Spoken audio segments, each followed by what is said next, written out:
በዚህ ዘመን ያሉ አንዳንድ ስብከቶች፣ አንዳንድ ንግግሮች፣ አንዳንድ አገልጋዮች ሁሉም አይደለም ለስራ የሚያነሳሱ አይደለም። ትውልዱ አብዛኛው ትውልድ ነው በዚህ ዘመን ትሄዳለህ ተብሎ የሚሄድበትን አቅም ግን ደግሞ ሁሉም ለመሄድ የተዘጋጀ ነው።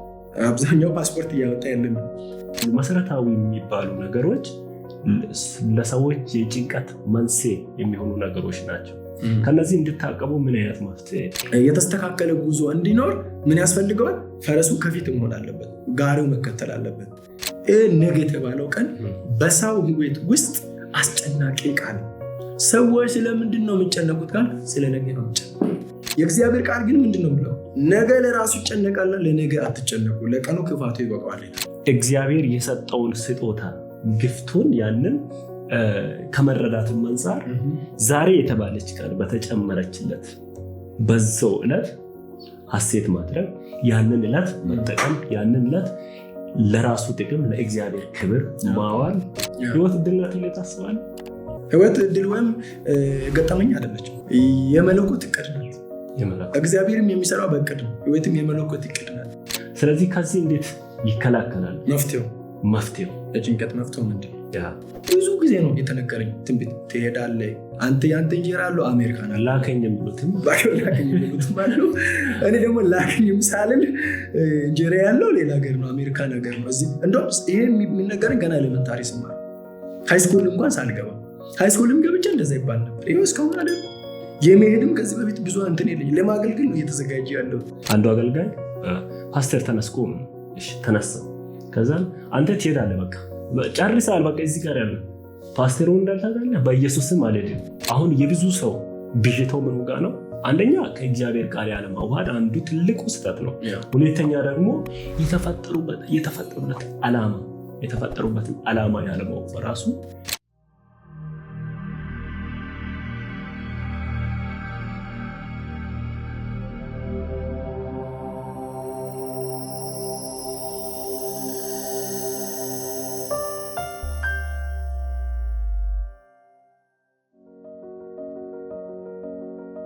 በዚህ ዘመን ያሉ አንዳንድ አገልጋዮች ሁሉም አይደሉም ግን እንደውም አብዛኞቹ በጣም ይሄ ሚዲያ ያላቸው አየሩን የተቆጣጠሩ ብዙ ሰዎች አነቃቂ ንግግሮችን፣ ወጣትን ለስራ ማያበረታታ ንግግር ለስብከቶቹ ትሄዳለህ፣ ትወርሳለህ፣ ትጎርሳለህ፣ ዘለህ ውሰድ፣ ጨብጥ ነው።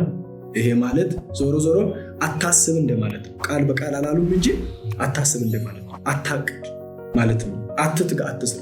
ስለዚህ ወጣት ዝም ብሎ ጉም ለመጨበጥ እንደመዘጋጀት መረንነት ነው አሁን በዚህ ዘመን እየበዛ ያለው መረንነት። ስለዚህ የተባለው ሳይሆን ሲቀር እንግዲህ ያለው እግዚአብሔር አይደለም የተናገረው። ምናልባት እግዚአብሔር እኮ በቃሉ የሚገኝ አምላክ ነው። እግዚአብሔር ካለ ይሆናል። እግዚአብሔር ደግሞ ሰራተኛ አምላክ ነው። ጌታችን ኢየሱስ ክርስቶስ ምንድን ያለው? እኔም እሰራለሁ አባቴም እስካሁን ይሰራል ያለው። ስለዚህ እግዚአብሔር ሰራተኛ አምላክ ነው። ሰውንም ከፈጠረው በኋላ አዳምን ራሱ በገነት ውስጥ ስራ ነው የሰጠው። ገነትን እንዲያበጃት እንዲያለማት ስራ ነው የሰጠው። ከፊሶን ወንዝ ውስጥ ደግሞ ወርቅ እያወጣ ወደ ተለያየ ተግባር የመቀየር ስራ ሁላ ነው አዳም የነበረው። ስለዚህ ምንድነው እግዚአብሔር የሰውን ልጅ ከፈጠረው በኋላ ዝም ብሎ ከዛፍ ወደ ዛፍ እየተመላለሰ እየተንቀሳቀሰ ፍሬ ወይም ፍራፍሬ የሚለቅም ከርታታ አድርጎ አይደለም የተወው፣ ሰራተኛ አድርጎ እግዚአብሔር ያስቀመጠውና በዚህ ዘመን ያሉ አንዳንድ ስብከቶች፣ አንዳንድ ንግግሮች ለስራ የሚያነሳሱ አይደለም። ትውልዱ አብዛኛው ትውልድ ነው በዚህ ዘመን ትሄዳለህ ተብሎ የሚሄድበትን አቅም ግን ደግሞ ሁሉም ለመሄድ የተዘጋጀ ነው። አብዛኛው ፓስፖርት እያወጣ ያለ ነው። ሲስተሙ ምናልባት እንደዛ ሊያደርግ ይችላል። ግን ደግሞ እዚህ ሆኖ የሚቻለው ለመስራት አትሊስት እያንዳንዳችን መትጋት መንቀሳቀስ መቻል አለብን እና በዚህ ዘመን ያሉ ንግግሮች፣ ያሉ ስብከቶች፣ ያሉ አንዳንድ ትምህርት መሳይ አነቃቂ ንግግሮች ለስንፍና የሚዳርጉ ናቸው አይደሉም የሚለውን ደግሞ ላነሳው ሀሳብ የሚዳርጉ ናቸው ብዬ አስባለሁ። ዳርጓል። የሚዳርጉ ብቻ ሳይሆን እየዳረጉ ነው። ብዙ ትውልድ መረን እየሆነ ነው። መረንነት እየበዛ ነው። ስራ ፈት እየሆነ ሶሻል ሚዲያ ላይ ይውላል። ብዙ ሰው ከኢንተርኔት ካፌ ወደ ኢንተርኔት ካፌ ሲዞር ሲሽከረከር ልክ እንደ ከተማ ፍየል አሁን ጠዋት ይወጣል ከቤት ጠዋት ይወጣና ቀኑ የት እንደሞላ አታውቅም። ሲዞር ወደ ወፍጮ ቤት ጫት ተራ፣ ጎመን ተራ፣ ቆጮ ተራም ይዞራል እንግዲህ። ስለዚህ ሲሰበስብ ሊጣጩን ምናምን ሲሰበስብ ይውላል። አመሻሽ ላይ ይመለሳል። እና በዘመናችን ደግሞ ብዙ ወጣቶች ብዙ ትውልድ ያመነው ያላመነው በመረንነት በጣም ብዙ ትውልድ በመሪነት ነው እየታወቀ ያለውና ይሄ ደግሞ ተስፋ ያስቆርጣል፣ ለጭንቀት ይዳርጋል። ከዛ በኋላ ራሱ ላይ ደግሞ አጉል ውሳኔ እንዲወስን ያደርገዋል። እና አሁን ያሉ እንዲህ አነቃቂ ንግግሮች፣ አንዳንድ ስብከት መሳይ ከእግዚአብሔር ቃል ያፈነገጡ የግለሰቡ ስሜቶች ትውልዱን ለጭንቀት የሚዳርጉ ናቸው፣ ተስፋ የሚያስቆርጡ ናቸው፣ ለስራ እያበረታቷል። እና የሚያስፈልገው መስራት፣ መትጋት፣ ማሰብ፣ ማቀድ፣ በእቅድ መመራት፣ መረን አለመሆን። በቃ ይሄ ራዕይ ሰንቆ አቅደው ያለ ማሳካት መኖር ግዴታ ነው፣ ያስፈልጋል። የሆነ ጽሁፍ ሳነብ አንድ ሰው የበታችነት ስሜት የሚሰማው ከሆነ ሶሻል ሚዲያ እንዳይከፍት ይላል። የቅናት መንፈስ ያለበት ከሆነ ደግሞ ፋሽኖችን አይከተል ብሎ ይናገራል። እነዚህና የመሰሎቹ ለጭንቀት እንደ ሶርስ የምንጠቀምባቸው ናቸው። ማለት አንድ ሰው እንዲጨነቅ፣ አሁን አንዳንድ ሰው ስላለበሰ ይጨነቃል። መጽሐፍ ቅዱስ ደግሞ ከአንዳንድ ያለው አበቦች እንዲለበሱት እንዳጌጡት ንጉሱ ሰለሞን አልለበሰም ብሎ ያወራል። ስለ ራስ ሲናገር ደግሞ በቁመታችሁ አንድን ስንዝር ላትጨምሩ አትጨነቁ ብሎ ይናገራል። እነዚህና የመሳሰሉ መሰረታዊ የሚባሉ ነገሮች ለሰዎች የጭንቀት መንስኤ የሚሆኑ ነገሮች ናቸው። ከነዚህ እንድታቀቡ ምን አይነት መፍትሄ ይሆናቸዋል የምትለውን ምን አይነት መንገድ ታሳያቸዋል? ወደ መፍትሄ ከመምጣቴ በፊት መንስኤዎቹን ልጨምር። አንተ ያነሳቸው አሉ። እነዛ ላይ ደግሞ ከዛ ቅድም ከተናገርኩት ከጠቀስኩት ከማቴዎስ ወንጌል ምዕራፍ 6 ላይ ካለው ሀሳብ ተነስቼ ልጨምርና አንደኛ የጭንቀት መንስኤ ብዬ እኔ ማምነው ወይም መጽሐፉ በግልጽ እንደሚናገረው አለማመን፣ በእግዚአብሔር አለመታመን፣ የእግዚአብሔርን መግቦት አለማወቅ። እግዚአብሔር መጋቢ አምላክ ከኛ በመልኩና እንደምሳለው ከፈጠረን ሰዎችም አልፎ ለፍጥረታት ሁሉ የሚመግብ እግዚአብሔር መጋቢ አምላክ ነውና በእግዚአብሔር መግቦት አለመታመን ወይም አለማመን፣ የእግዚአብሔር መግቦት አለማመን የእምነት ማነስ የጭንቀት መንስኤ ነው። ክፍሉም እናንተ እምነት የጎደላችሁ ነው የሚለው ማቴዎስ ወንጌል 6። ስለዚህ የጭንቀት አንዱን የመጀመሪያው መንስኤ ነው ብዬ ማስበው ከዚህ ክፍል የእምነት ማነስ። ሁለተኛ ደግሞ የሚበልጠውን ማሰብ የጭንቀት መፍትሄ ነው። እሱ አለማሰብ ደግሞ መንስኤው ነው። የጭንቀት መንስኤ አንዱ የሚበልጠውን አለማሰብ። አሁን ክፍሉ ምንድን ነው ብለው ስለ ልብስ ስለምን ትጨነቃችሁ ልና ለምን አንጨነቅም? ስለ ልብስ አያስጨንቅም ወይ? ልብስ እንዴ ሰውነታችሁ ከልብስ አይበልጥም? ምን ነው ብለው። ስለዚህ ይሄን ግሩምና ድንቅ ሰውነት የፈጠረ አምላክ ከአፈር ይሄን የመሰለ ግሩምና ድንቅ ሰውነት ያነሰ አምላክ ለዚህ ሰውነት ልብስ መስጠት አይከብደው። ስለ መብል ስለምን ትጨነቃላችሁ? ለምንድን ነው ማንጨነቀው? በዚህ ዘመን እኮ ያስጨንቃል። ነፍስን ካለመኖር ወደ መኖር ያመጣ አምላክ መብልና መጠጥ መስጠት ይከብደዋል። የሚበልጠው የቱ ነው? የሚበልጠው ነፍስን ካለመኖር ወደ መኖር ማምጣት የሚከብደው ከባድ፣ እሱ ማንም ሊያደርገው የማይችለው ከአምላክ በቀር ይሄ ነው። ይህን የመሰለ ግሩምና ድንቅ ዳዊት እንደሚለው ግሩምና ድንቅ የሆነ ሰውነትን ማነጽ እሱ ነው ከባድ። ከባዱን እኮ ተቀብላችኋለን። ከሕያውት ነፍስ ጋር እግዚአብሔር ፈጥሯችኋል። እሱ ብቻ አይደለም፣ የዘላለምን ሕይወት ማንም ለማንም እናት ለልጇን ልትሰጠው የማትችለውን የዘላለምን ሕይወት አግኝታችኋል፣ ሰጥቷችኋል። የሚበልጠውን ይዛችኋል። በሚያንሰው አትጠራጠሩ ክፍሉ። ስለዚህ ሁለተኛው ጭንቀት መንስኤ ከዚህ ክፍል የሚበልጠውን አለማሰብ፣ የሚበልጠው እኛ ጋር ያለው ዘላለማዊት ነፍስ እግዚአብሔር ነፍስን ካለመኖር ወደ መኖር ካመጣ ለነፍስ የሚሆን መብልና መጠጥ መስጠት አይከብድም። ይህን ግሩምና ድንቅ ሆነ ሰውነት እግዚአብሔር ከአፈር ማነጽ ካላቃተው ለዚህ ሰውነት የሚሆን ደግሞ ልብስ መስጠት አያቅትም። ይህን አለማወቅ ነው የጭንቀት መንስኤ። ስለ ልብስ እንጨነቃለን፣ ስለ መብል እንጨነቃለን፣ ስለ ሌሎች ነገሮች እንጨነቃልና የጭንቀታችን መንስኤ የሚበልጠውን አለማወቅ። እንደገና ደግሞ ቀጥሎ እዚህ ክፍል አሁን ያነሳው ቁጥር 27 ለምን ይላል? ማንም ተጨንቆ በቁመቱ ላይ 1 ክንድ መጨመር የሚችል ማን ነው ይላል። ያ ማለት አቅማችሁን ይወቁ ነው። አቅማችሁ አጠርኩ ብሎ መርዘም አትችልም። ረዘምኩ ብሎ ደግሞ ማጠር አይቻልም። እንደውም ሌላ ቦታ ምንድን ነው የሚለው? ነጩን ፀጉሩን ጥቁር ማድረግ የሚችል ጥቁሩን ነጭ ማድረግ የሚችል ማን ነው ይላል። ተፈጥሮ መቀየር የሚችል በቀለም በምናምን መሸወድ ይቻላል፣ ግን ተፈጥሮን ሊትራሊ መቀየር የሚችል ሰው አቅማችን ትንሽ ነው። አቅም የሌለው ደግሞ አቅም ላለው ይገዛል። ጌታ ደግሞ አትጨነቁ ያለን ጌታ ደግሞ ባላቅም ሁሉ በሁሉ የሆነ አምላክ ሰማይን ዓለምና መላዋ የእርሱ ናት። የሰማይና የምድር ሁሉ ጌታ። ስለዚህ መገዛት አለብን ለሱ። እኛ ለሱ ስንገዛ ነው ጭንቀታችን ለሱ የሚገዛ።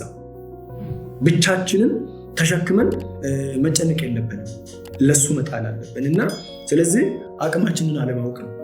ሌላው ደግሞ ከዚህ ክፍል የጭንቀት መንስኤ የሚቀድመውን አለማስቀደም። ብዙ ሰዎች ለምን ይጨነቃሉ ካልክ የሚቀድመውን ስላላስቀደሙ፣ ወይም ለምን እንጨነቃለን ካልክ አማኞችም የሚቀድመውን ማስቀደም ስላቃተ። ምንድነው የሚቀድመው? ቁጥር 33 ለምን ይላል? አስቀድማችሁ ጽድቁንና መንግስቱን ፈልጉ ይላል። ይህ ሁሉ ይልና ከላይ የተዘረዘሩትን መብል፣ መጠጥ፣ ልብስ፣ ሌሎችም ነገሮች ይጨመርላችኋል ይላል። ስለዚህ የሚቀድመው ጽድቁን ማስቀደም፣ የሚቀድመው መንግስቱን ማስቀደም፣ እግዚአብሔርን ከፊት አለማድረግ የጭንቀት መንስኤ። እግዚአብሔርን ከፊት ማድረግ፣ እግዚአብሔርን ማስቀደም። አሁን እኛ ፈልጎ የተባልነው ይሄንን። እንደውም አንድ ጸሐፊ ዲያቆን አሸናፍ የሚባል ጸሐፊ የኑሮ መድህን የሚለው መጽሐፉ ላይ ምን ይላል?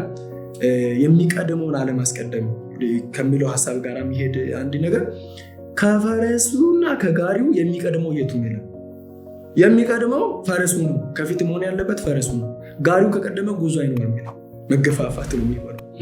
ስለዚህ ጉዞ እንዲኖር፣ የተስተካከለ ጉዞ እንዲኖር ምን ያስፈልገዋል? ፈረሱ ከፊት መሆን አለበት፣ ጋሪው መከተል አለበት። ስለዚህ ጋሪው ከፊት ከሆነ ጋሪው እንጨት ነው፣ ግዑዝ ነው፣ መጎተት አይችልም፣ ጉልበት የለውም። ስለዚህ መገፋፋት ነው የሚሆነው። ፈረሱ ወደሚሄድበት ነው ይልቁኑ ጋሪው የሚጎተተው እንጂ ጋሪው መሄድ ወደፈለገበት ወይም ጋሪው እንዲሄድ ወደፈለግንበት መሄድ አይችልም። ፈረሱ ወደሚሄድበት ወደ ተቃራኒ የሚሄደው በፈረሱ ጉልበት ስለሚሳብ። ነገር ግን ፈረሱ እንዲሄድ ወደፈለግነው እንዲሄድ ደግሞ ፈረሱ ከፊት መሆን አለበት። ፈረሱ ከነጭነቱ ጋሪውን ይጎትተዋል፣ ይስባል፣ ይሸከማል። ስለዚህ የኛም ህይወት ብዙ ጊዜ መሽከርከር ለምንድን ነው የበዛው? ካለንበት እልፍ ማለት ለምንድን ነው ያቃተን? ምናልባት ከእግዚአብሔር ቃል ጋር ተላልፈን ይሁን የሚቀድመውን ማስቀደም አቅቶን ይሁን። የሚቀድመው ከቀደመ የሚከተለው ስፍራውን ይዛል። የሚቀድመው መንግስቱ፣ የሚቀድመው እግዚአብሔሩ፣ የሚቀድመው ፈቃዱ። ለእግዚአብሔር ፈቃድ ፈቃዳችንን ማስገዛት አለብን። ለየትኛውም ነገር የምናደርገውን የትኛውንም ነገር ለእግዚአብሔር ፈቃድ ማስገዛት መቻል አለብን። ነፃ ፈቃድ አለን እኛ ሰዎች። የፈለግነውን መምረጥ እንድንችል ተደርገን ተፈጥረናል። እግዚአብሔር ከፈጠራቸው ፍጥረታት ሰውና የሰማይ መላእክት ከሙሉ ነፃነት ጋር ነው የተፈጠሩት። ስለዚህ የወደድነውን መምረጥ እንችላለን። ለምሳሌ አዳምን እግዚአብሔር አትብላ አለው። በበላ ጊዜ ሞትን ትሞታለህ። ካልበለስ በሕይወት ይኖራል። አዳም መብላት አለመብላትን ይችላል። የመረጠው ምኑን ነው? መብላትን የመረጠው። የምርጫውን ውጤት ግን መምረጥ አይችልም። አየህ፣ እኛ ነፃነት ብቻ ሳይሆን የተሻለውን እንድንመርጥ ደግሞ በክርስቶስ ኢየሱስ የምናምን አማኞች፣ ቅዱሳን፣ የዳንን ሰዎች የክርስቶስ ልብ አለን። የተሻለውን እንድንመርጥ እውቀት አለን። የታደሰ አእምሮ አለን። ብርሃን የበራው ወይም ብርሃን የሆነ ሕሊና አለን። ስለዚህ ፈቃዳችንን ለእግዚአብሔር ፈቃድ ማስገዛት፣ ፈቃዳችንን በፈቃዱ መለወጥ፣ እግዚአብሔርን እረኛ ብለን እሱን መከተል፣ እሱን ከፊት ማድረግ አለብን። እሱን ከፊት ስናደርግ፣ እሱን ስናስቀድም የሚከተለው ምን ይሆናል? ይከተላል። ስኬት ይከተላል፣ ድል ይከተላል። እንደውም ከፍ ሲያደርግ ምንድነው ብለው ጌታ በስሜ የሚያምኑትን እነዚህ ምልክቶች ይከተሏቸዋል። በስሜ አጋንንትን ያስወጣሉ፣ በአዲስ ቋንቋ ይናገራሉ፣ እባብን ይይዛሉ አይደል? ስለዚህ ተአምራትን እንኳን ፈልጉ ተከተሉ አልተባልንም። ይከተሏቸዋል። አጋንንትን ማስወጣት፣ በአዲስ ቋንቋ መናገር፣ ድንቅና ተአምራት ማድረግ፣ መፈወስ ይከተላቸዋል። ነፍሳትንም ተከተሏል። እኛ ጌታን ስናስቀድም በእርሱ በስሙ ማመን። እንግዲህ ጭንቀት አለማመን ነው ብለናል። በስሙ ማመን፣ በእግዚአብሔር ማመን፣ በቃሉ ማመን እሱ ይቀድማል። እሱ ሲቀድም የሚከተለው ስፍራውን ይዛል እና የጭንቀት መንስኤው የሚቀድመውን አለማስቀደም። የመጨረሻው ደግሞ ከዚህ ክፍል የምናገኘው የጭንቀት መንስኤ ነገ ነው። ነገ የተባለው ቀን በሰው ሕይወት ውስጥ አስጨናቂ ቃል። ሰዎች ስለምንድን ነው የሚጨነቁት ቃል? ስለ ነገ ነው የሚጨነቁት። የእግዚአብሔር ቃል ግን ምንድን ነው ብለው ነገ ለራሱ ይጨነቃል፣ ለነገ አትጨነቁ፣ ለቀኑ ክፋቱ ይበቃዋል ይላል። ስለዚህ እያንዳንዱ ቀን የራሱ የሆነ ግዳጅ አለው፣ የራሱ የሆነ የሚሰጠን አሳይመንት ቤት ስራ አለው። ስለዚህ የዛሬውን ግዳጅ በአግባቡ መወጣት ከቻልን ነገ ሌላ ቀን ነው፣ የነገውን አናውቅም። ሰዎች አሁን ስለ ነገ ለምንድን ነው የምንጨነቀው? ስለ ዛሬ ስናስብ ማይጨንቀን፣ ስለ ነገ ግን ስናስብ የሚጨንቀን ለምንድን ነው ካልክ ነገ ያለው በእኛ ትከሻ ላይ። እያንዳንዱን ቀን የሚያውል ኃይል አለ ከእግዚአብሔር ዘንድ የሚሰጠን። እግዚአብሔር የሚሰጠን እያንዳንዱን ቀን የምንውልበትን፣ የእያንዳንዱን ቀን ግዳጅ የምንወጣበትን፣ የምንፈጽምበትን እግዚአብሔር በየዕለቱ ፕሮቫይድ የሚያደርግልን ኃይል አለ። ነገ ደግሞ ያለው በእኛ ትከሻ ላይ ነው። ነገን የሚያውል ኃይል እግዚአብሔር አልሰጠንም። ዛሬን የምንውልበት ኃይል ነው እኛ ጋር የመጣ። አንድ ደራሲ ምን አለ?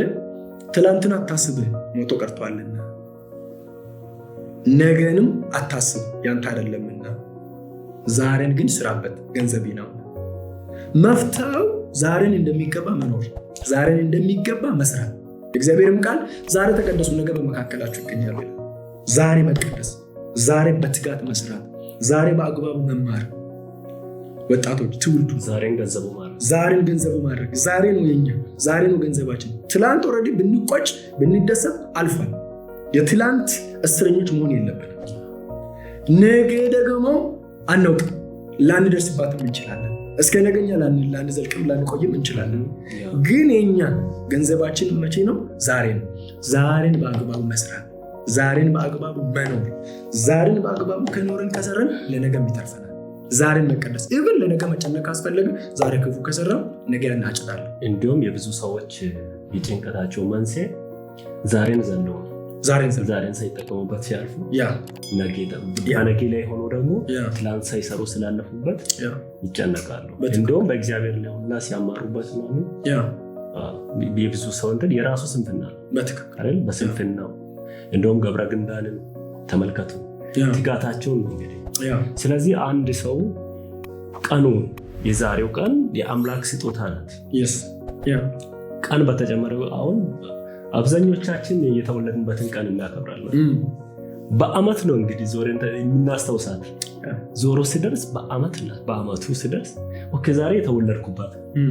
ግን አንድ ሰው መጠቀም ያለበት ወይም ሴሌብሬት ማድረግ ያለበት እግዚአብሔርንም እንዲያመሰግን ዘንድ እግዚአብሔር የሰጠውን ስጦታ ግፍቱን ያንን ከመረዳትም አንፃር ዛሬ የተባለች ቀን በተጨመረችለት በዛው ዕለት ሐሴት ማድረግ፣ ያንን ዕለት መጠቀም፣ ያንን ዕለት ለራሱ ጥቅም ለእግዚአብሔር ክብር ማዋል ይችላል ማለት ነው። ስለዚህ ነገ ማለት መጽሐፍ ቅዱስ ነገ ኢየሱስ ክርስቶስ አይደል? ነገ የእናንተ አይደለች። ስለ ነገ ራሱ ይጨነቃል። እንደውም ይህ ቃል ከዚህ ጋር ይገናኝ አይገናኝ ምሳሌ ለምዕራፍ 29 ቀን ለራሱ ማለት እንደዚህ ብሎ ይናገራል አይደል? ሌሊት ለሌሊት ነገርን ትወልዳለች፣ ቀን ለቀንም እያለ ያወራል አይደል? ሶ ራሱ ፕሮቫይደር የነገ ፕሮቫይደር ራሱ አለ፣ አቅራቢው አለ። አንድ ሰው ዛሬ ላይ ሲደርስ ዛሬ ሲሰጠው ያንን ቀን እንዲጠቀምበት ነው። ያንን ሳይጠቀምበት ካለፈ ግን መጨነቁ አይቀርም። ስለዚህ ዛሬ ላይ መስራት አሁን ነገ ክፉ ይመጣል ብሎ መጨነቅም እንደሌለብን እዚህ ክፍሉ ይነግረናል። ለነገ አትጨነቁ ለቀኑ ክፋቱ ይበቃዋል ሲል ዛሬን በአግባቡ ኑሩ ነው። ነገ ምን እንደሚመጣ እናቀምኝ። ነገ ክፉ ሊመጣ ይችላል፣ ደግም ሊመጣ ይችላል። ስለዚህ ነገ ክፉ ይሆናል ወይም ክፉ ይመጣል ብሎ መጨነቅም አስፈላጊ አይደለም። መጨነቅ ካስፈለገ ዛሬ ክፉ ከሰራው ያንን አጭዳለሁ ብሎ አንዱ መንስኤ ከእግዚአብሔር ቃል ጋር አለመዋሃድ ይመስለኛል። ከሰሞኑ አንድ ቪዲዮ በፌስቡክ ፔጅ ፖስት ነበር፣ መጽሐፍ ቅዱስን ስናጠና የሚልና ብዙ ቫይራል ወጥቷል። ወደ ከ50 ምናምን ሺህ በላይ ሰው አይቶታል። እና ስለ መጽሐፍ ቅዱስ አንዱ ቄስ ስለ መጽሐፍ ቅዱስ ቄስ ትዕግስቱ ስለ መጽሐፍ ቅዱስ አጠናን ሲያወራ ወጣቱ እንዴት ማጥናት አለበት ብሎ ላቀረቡት ጥያቄ ወጣቱ ዕለት ዕለት ቃሉን ማንበብ አለበት ብሎ ቃሉን ማንበብ ብቻም ሳይሆን ቃሉን ማሰላሰል ሜዲቴት ማድረግ አለበት። ከዛም ባለፈ ደግሞ አንደርስታንድ ለማድረግ ረጅም መንገድ መሄድ እንዳለበት መጸለይ እንዳለበት ሲያወራ ነበር። ከቃሉ ከእግዚአብሔር ቃል አለመዋሃድም የዚህ ትልቁ መንስኤ ሊሆን ይችላል። የጭንቀት መንስኤ መጀመሪያም እኮ ያልነው ይሄ ብዛት መጀመሪያም ላይ ያልነው እሱ ነው። እንደውም እዚህ እኔ አስምሬ መንስኤዎቹ ላይ ወደ ቀጣው ከማለፋችን በፊት ነገ የሚለው ሀሳብ ላይ ለነገ መጨነቅ የለብንም ብቻ ሳይሆን መመካትም የለብንም። ምሳሌ ምዕራፍ 29 ላይ ቁጥር 1 ላይ ምንድን ነው የምለው? ቀን የሚያመጣው ምን እንደሆነ አታውቅምና ነገ በሚሆነው አትመካ ይላል። አሁን ነገ አገኛለሁ፣ ነገ ሀብታም ሆናለሁ፣ ነገ ይሳካልኛል ብለው ነገ በሚሆነው መመካትም አስፈላጊ እንዳይደለም እዚህ ጋር ማቴዎስ ወንጌል ምዕራፍ 6 ላይ ስለ ነገ አትጨነቁ ይላል። መጨነቅ እንደሌለብን፣ ክፉ ይመጣል ብሎ መጨነቅ እንደሌለብን። ምሳሌ 29 ላይ ደግሞ ነገ አገኛለሁ ብላችሁ ነገ መልካም ይሆናል ብላችሁ አትመኩ። ለምን? ቀን የሚያመጣው ምን እንደሆነ አታውቁምና፣ ነገ በእናንተ እጅ አይደለምና ነገ በሚሆነው አትመካለን። መመካትም ትክክል አይደለም፣ መጨነቅም ደግሞ ትክክል አይደለም። ዛሬን በአግባቡ መኖር፣ ዛሬን መዝለልን ትክክል አይደለም። ዛሬን ሚስ ማድረግ፣ ዛሬን ማባከን። አንድ ቀን ሚስ ተደረገ ማለት ነገ መልሰናት የማናገኛት ቀን ነች። የዛሬ ስራ ወደ ነገ ተላለፈ ማለት የነገው ወደ ቀጣይ ነው። አሁን ኮሌጅ ስታፍ ላይ ያሉ ተማሪዎች ይህንን እንትን እላለሁ። ዛሬ ያልተማሩትን ኤሌሜንተሪ ክላሶች፣ ሃይስኩል ላይ ምናምን ፕሪፓራቶሪ ክላሶች ውስጥ ነገን የመድገም ልምድ አለ። ያ ማለት አንድ መምህር ቢቀር ወይም ተማሪዎች በብዛት ባልተገኙበት ክፍለ ጊዜያቶች አይቶ ያንን በማስተዋል የመጡትን አስተምሮ ግን ላልመጡት ቅዳሜ ቀን እንደ ሜካፕ ክላስ ብሎ ይይዛል።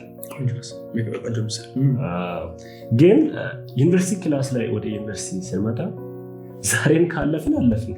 የዛሬን ኮርስ ዞሬን በሁለተኛ ዓመት እናገኘም ኢቭን እንደ ማይነር ኮርስ እስካልወሰድን ድረስ ወይም ደግመን ያንን ዊዝደው ሞልተን መልሰን አድ ካላደረግን በስተቀር አናገኝም። የዩኒቨርሲቲ ላይፍ ለዚህ ኮርስ ጥሩ ምሳሌ ይመስለኛል። ያም ነገ መልሰን ማናገኝ ምናልባት የምናገኝበት አቅጣጫዎች እኮ ካልተማሩት ክላሶች ጋር እኮ መማርም ይቻላል። እዚያኛው ላይ ሲሆን ግን ወደ ህይወታችን ስናመጣ ትርፎ ጭንቀት ነው። ነገን መልሰን ማግኘት አይቻልም። ስለዚህ አንድ ወጣት አሁን በ20 ቤቶች ያሉ ወይም በ30 ቤቶች ጎልማሶች፣ በ40 ቤቶች ያሉ ጎልማሶች የዛሬ 50 ዓመት ይሰራሉ ብሎ ማቀድና የዛሬ ዓመት ይሰራሉ ብሎ ማቀድ እኩል ይመስለኛል። ያ ማለት አሁን ያሉበትን ጊዜ ሳይጠቀሙበት አልፎ ነገ እንሰራለን እያሉ ነገ ሌላ ነገር መጥቶ ደግሞ ዛሬ ያቀዱትን ነገር ዛሬ ለነገ ብሎ ያቀዱትን ነገር እንዳይሰሩ በማድረግ ወደ ጭንቀት ውስጥ ይገባል፣ ወደ ድብርት ውስጥ። ወይም ስኬታማ ሰው አይደለሁም፣ እኔ እድለኛ አይደለሁም። ህይወት እድል ናት ብለህ ታስባለህ? እድልም ናት፣ ግን ደግሞ እድል ናት ያልኩበት ምክንያት ዛሬን ማግኘታችን ይሄ ዛሬን አሁን እግዚአብሔር አድሎናለኝ። ካልሰራንበት፣ ካልተጋንበት፣ ካልለፋንበት ሚስ እናደርገዋለን። ህይወት እድል ወይም ገጠመኝ አይደለችም፣ የመለኮት እቅድ ናት። እግዚአብሔርም የሚሰራው በእቅድ ነው፣ ህይወትም የመለኮት እቅድ ናት። ስለዚህ ህይወት አጋጣሚ አይደለችም። እግዚአብሔርም የፈጠረን ህይወትን የሚሰጠን በአጋጣሚ አይደለም፣ በእቅድ ነው፣ በእቅድ። ስለዚህ ህይወት እድል ብቻ አይደለችም፣ እድል መኖራችን በራሱ በረከትም ጭምር ነው። ዛሬ እድል ነው፣ ነገ እድል ነው። የመለወጥ ጊዜ ሁላ እኮ ገደብ አለው። ለምሳሌ ሳይንስ እንደሚነግረን ከ50 ዓመት በኋላ ሰው የመለወጥ እድል የለው። የራሱን ካራክተር ገንብቶ ጨርሳል። ገብቷል? ፕሮግሬስ አያደርግም ብዙ ጊዜ ኢቭን ከ40 በላይ ነው የሚለው። አንዳንድ ጥናት ደግሞ ከ40 በላይ ብዙ የመለወጥ እድል የለውም ሰው። ለመለወጥ ራሱ ዛሬ ነው ገንዘባችን፣ ዛሬ ላይ ነው መኖር፣ ዛሬ ላይ ነው መስራት እንደሚገባ፣ መማር እንደሚገባ፣ መዘጋጀት እንደሚገባ፣ መመላለስ። ዛሬን በአግባቡ ከኖርን ነው ለነገ የሚጠቅም። ስለዚህ ትልቁ ቁልፍ ነገር ወጣቶች ዛሬ እንዳይሰሩ ዛሬያቸውን በጣም በአግባቡ መጠቀም ነገ ብሎ እንዳይቀር ዛሬ መስራት የሚገባቸውን ለነገ ብሎ ማሳደር የለባቸው።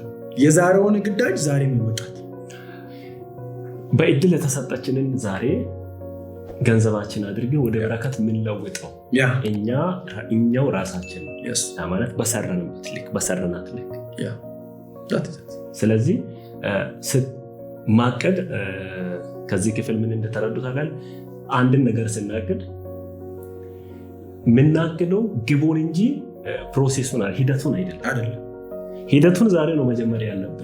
ማቀድ ያለብን ሂደቱንም ጭምር ነገ ራን አደርጋለሁ። ዛሬ የት ነኝ ያለሁት? የት መድረስ ነው የሚፈልገው? እዛ ለመድረስ ደግሞ ዛሬ ምን ልስራ? የነገስ ተግባር ምን ይሁን? አንድ ሰው ምንድን ነው ያለኝ ዛሬ? የዛሬ 10 ዓመት አሁን የዛሬን 10 ዓመት ደርሶ እኔ እድለኛ አይደለሁም፣ አይሳካልኝም፣ እንዲህ እግዚአብሔርም አይሰማኝም ወደ ማለት በእግዚአብሔር ላይ ወደ ማረሩ ራሱ ያድጋሉ አይደል? ያ እንዳይሆን ግን ዛሬ መጠቀም። እግዚአብሔር ጤና ሰጥቶናል፣ ጊዜ ሰጥቶናል፣ እድሜ ሰጥቶናል፣ እድሎችን ሰጥቶናል። ስለዚህ እግዚአብሔር የሰጠንን ጊዜ በአግባብ መጠቀም። ጤናችን እኮ ታውቆ መጠቀም የማንችልበት ጊዜው ላይ ይመጣል፣ አናውቅ። ስለዚህ በመንስኤዎቹ እስከዚህ ካወረን እነዚህ መንስኤዎች ለመከላከልም አሁን ደግሞ ምንድነው የሚያስፈልገው? የጭንቀት ውጤት ይታወቃል። መጀመሪያ ላይ ወደ ራስን ማጥፋት፣ የተለያዩ ነገር ራስን መጉዳት፣ እግዚአብሔር ላይ ማማረር፣ በእግዚአብሔር ላይ አለመታመን ውጤቱ። ስለዚህ ከዚህ እንዴት ይከላከላል? መፍትሄው የጭንቀት መፍትሄው ምንድን ነው? በጣም ጥሩ። እንግዲህ እያወራን ያለ ነው ነገር እንደው በዚህ መልክ ፍሰቱን መጠበቁ ጥሩ። ጭንቀት ምንድን ነው የሚለውን አየን። የጭንቀት ምንነቱን እንደው ምን አይደለም ብለን ነው የጀመርነው። የጭንቀት መንስኤዎቹ ምንድን ናቸው? ሰዎች ለምን ይጨነቃሉ? ለምንድን ነው የሚጨነቀው የሚለውን አንስተናል። ያነሳናቸው ነገሮች እንግዲህ ከዚህ መጽሐፍም አሉ፣ ቅድም ደግሞ አንተ ያነሳቸውም ነገሮች አሉ። መፍትሄዎቹስ ምንድን ናቸው? ግን ወደዚሁ ከመሻገራችን በፊት ይድኔ አንድ መዝሙር ዘምሯል። ቅድም መንስኤዎች ላይ አንስተን ነበርና እንዲህ የሚል ነገር ትሄዳለህ ሲባል ፓስፖርት ለማውጣት የሚሄድበት ልሳቅ የሚለውን ትንሽ አንስተን ነበር። ብሎሃል ወይ ነግሮሃል ወይ እግዚአብሔር ያለው ይሆናል ብሎ ይድኔ ዘምሮ ነበርና አንዳንዴ ሁሉንም አለረን ሙሉውን ሰበዝ መቀበልም በራሱ ትክክል እንዳይደለም ለጭንቀት የሚዳርገን በእግዚአብሔር ላይ ለአለመታመን በራሱ አንዳንድ ፕሮፌሲዎች ራሱ ምክንያት ሆኖ ይነሳል ናቸው። በዚህ ዘመን ያሉ ሰው የተናገረውን እግዚአብሔር እንደተናገረ። ስለዚህ አንድ ሰው መለየት ያለበት እግዚአብሔርን የተናገረው ከቃሉ ጋር አስታርቅ ነው መውሰድ ያለብን። እያንዳንዱን ከነ አድራሽ ሚዛኑ ይሄ ቃል መጽሐፍ ቅዱስ በዚህ ቃል መዝናል። አንዳንዴ እግዚአብሔር የተናገረውን ሰው ነው የተናገረው። አንዳንዴ እግዚአብሔር የተናገረውን ቃል ከማመን ይልቅ ሰዎች የተናገሩትን ቃል ወይም ሰዎች ስለኔ ምን ይናገር ይሆን ወይም ስለኔ ተንብዮብኝ ቢሆን ኖሮ ቢተነብይብኝ ብሎ የሚመኘትም አለ። እንደውም እኔ ራሱ ማለት ነው ትሄዳለህ ከተባል ቆይቶ ያንተ እንጀራ ያለው አሜሪካን ሀገር ነው ከተባል ቆይቷል። እኔ አሜን ብዬ መላክ የመሄድ ፍላጎትም የለኝም። ወደፊት እንግዲህ ለአገልግሎት በተለያዩ ምክንያት ሄጄ መመላለሱ ምናልባት እግዚአብሔር ያመጣል ብዬ አስባለሁ። አሜሪካ ብቻ ሳይሆን ሌሎችም ሀገሮች እንደሚሄድ አስባለሁ። ግን ለመኖር የመሄድ እቅዱ እኔ ፍላጎቱ እኔ ጋር ራሱ የለባሽም። ግን ብዙ ጊዜ ነው የተነገረኝ ትንቢት ትሄዳለህ አንተ ያንተ እንጀራ ያለው አሜሪካን ላከኝ የሚሉትም አሉ። እኔ ደግሞ ላከኝም ሳልል እንጀራ ያለው ሌላ ሀገር ነው አሜሪካን ሀገር ነው። እዚህ እንደውም ይሄ የሚነገረኝ ገና ኤሌመንታሪ ስማር ሃይስኩል እንኳን ሳልገባ ሃይስኩልም ገብቼ እንደዛ ይባል ነበር። ይኸው እስካሁን አይደል የመሄድም ከዚህ በፊት ብዙ እንትን የለኝም። ለማገልገል ነው እየተዘጋጀ ያለው ለመመላለስ ለመሄድ ለስራ ለአገልግሎት። አሁን እንዳነሳነው መጀመሪያ አንስተናል። ከዚህ ቀደም የአንድ አማኝ ግቡ ሊሆን የሚችለው አውሮፓ መሄድ፣ ዩኬ መሄድ እንዲሁም ደግሞ አሜሪካ ነገር መሄድ ወይም አፍሪካ ውስጥ አንድን አካባቢ መሰረድ አይደለም። የእግዚአብሔር ቃል ስናገር እንደዚህ አይደለም፣ በምድሪቷ ወገብ ላይ ተመላለሱባት የሚል ቃል ነው ያለው። የአንድ አማኝ ግብ ወይም ታርጌት ፖይንቱ አሜሪካ ነገር መኖር ያለበት የለበትም። ጀስት መሆን የነበረበት አዲስቷን ኢየሩሳሌም ጽዮንን ነው። ትሄዳለህ ሲባል አንድ ፓስተር ያውቃሉ፣ አንዱ አገልጋይ ፓስተር ተነስቆ እሺ ተነሳ፣ ከዛ አንተ ትሄዳለህ፣ በቃ ጨርሰሃል፣ በቃ እዚህ ጋር ያለ ፓስተሩ እንዳልታውቃለህ፣ በኢየሱስም አልሄድም፣ በኢየሱስም አልሄድም፣ በልቤንም ብያቃለሁ፣ በኢየሱስም አልሄድም። ከዛ ምንድን ያለው ፓስተሩ መልሶ እዚህ ያሉትን ማን እንዲመግባቸው ነው የተፈጠረበትን የሚኖርበትን ምክንያት የሚያውቅ ዓላማውን ማወቅ በራሱ አሁን የብዙ ሰው ብዥታው ምን ጋር ነው? አንደኛ ከእግዚአብሔር ቃል ያለማዋሃድ አንዱ ትልቁ ስህተት ነው። ሁለተኛ ደግሞ የተፈጠሩበትን ዓላማ ያለማወቅ በራሱ እኔ ለተፈጠርኩለት ዓላማ እየኖርኩ ነው ብሎ ራስን አለመጠየቅ በራሱ ትልቅ የጭንቀት መንስኤ ነው የሚሆነው። ምን አለ የቀረን የሚሆን እኮ እኛ የምንመዝነው የምንኖርበትን ምክንያት ስናውቅ ነው። ዓላማ አሁን ከየት መጣሁ፣ ለምን እኖራለሁ፣ ወዴት እሄዳለሁ? ለእነዚህ ጥያቄዎች መልስ ማግኘት መቻል አለብን።